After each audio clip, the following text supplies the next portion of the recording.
Hey y'all, welcome back to DC Motorworks. Got a special car in today. We wanted to take a quick minute and show y'all. This is what we call arguably the best SLK Mercedes that Mercedes never built. This is a Chrysler Crossfire, and this one is actually even more special because it is an SRT6 version, which is essentially the AMG tuned version of this car. So we just want to take a quick minute. This one's just in for a transmission service and an oil change, and show you what makes this car special. Let's take a look. So back when Daimler Chrysler was a group company, and was after they split in '07, but this particular vehicle was a joint venture between Chrysler and Mercedes-Benz. So this is actually built on the R170 chassis, which is the first generation of the SLK that originally debuted the Vario roof, as they called it, which was the folding hardtop. And actually, this car went into production after that chassis had ended production and the R171 chassis replaced it.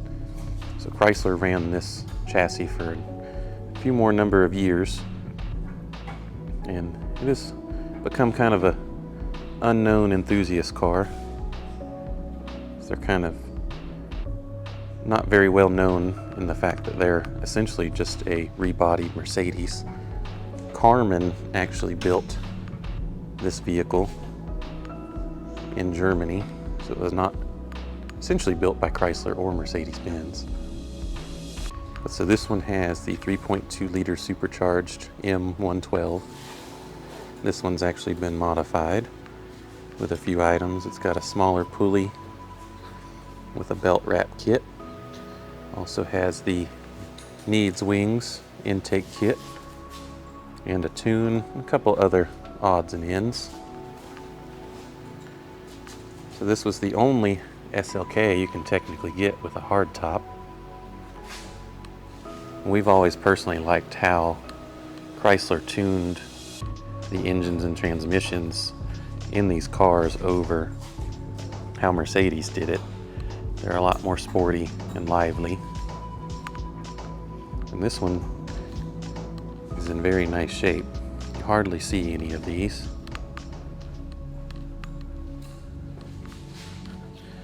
See, just get a little idea there of what this car is, although this one's been modified some with some additional sporty go fast parts. The only thing that really set these apart was mainly the wheels and the badging from the standard Crossfire. Get nice suede insert seats. A big complaint of the 170 generation SLK was the interior quality. And while this one, not much better, it is an improvement over that model. So, glad to have this customer here and look forward to servicing their vehicle for a long time. So if you guys are looking for a fun, fast coupe, you can easily get these to 400 horsepower.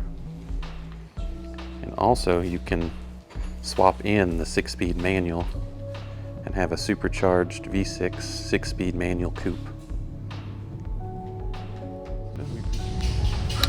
You can see even here how special these cars are. It's only one of 2,944 vehicles. You can see it's assembled there. This is a different plate than they came with, but it provides some cool information about this car. So now we're going to take a quick peek underneath at the work we're doing. Show you a couple things that's common on the 722.6 transmission. So we're here doing the trans service on the SRT6 Crossfire. I want to give you a look at some of the common concerns on the 722.6 transmission. The main one being this is your conductor sleeve, or pin bushing. It has many different names. You can see that's the insert there. You can see how there's transmission fluid on the connector here, and that's because it is actually wicking past the seals on the sleeve there, and it will wick its way all the way up the harness and into the transmission control unit. And you can have shifting issues or a no start, as the transmission module is what tells the engine computer it's in park or neutral to start the car. So with every service we do on these, we've got a new sleeve to put in, and these have updated O-rings to help prevent the oil wicking through in the future. A filter, seal rings, gasket, so it's going to get a full service. Show you over here.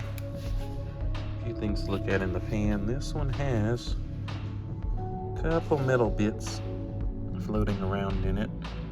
A little bit more particulate on the magnet than I like to see.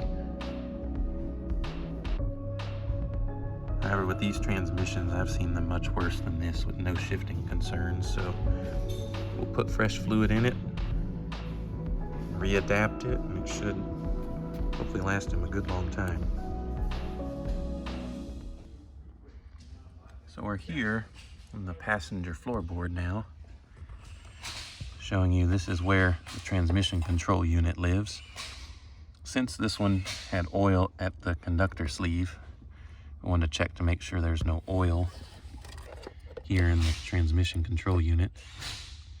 So you can see here I've got both connectors pulled, and there's no oil in them, and there's no oil in the unit. Thankfully in this chassis, it's actually mounted upside down, so you actually shouldn't have that issue, because it wouldn't drain all the way into the transmission module. Whereas in other chassis, it's mounted with the connectors facing up, so the oil wicks in this way and goes into the module. So, and on those models, we will actually flip it over if it's possible to prevent oil from getting into it. But this one's already done, so we're good. Got the heavy duty green belt. They've done split cooling on this as well. So on these M112 and M113 supercharged engines, the coolant for the air to water intercooler is shared with the engine coolant. So it's very common to either do split cooling, or like this one here, it's not split 100%, but once the system is bled, there's a shutoff for the intercooler circuit. So that effectively separates the systems.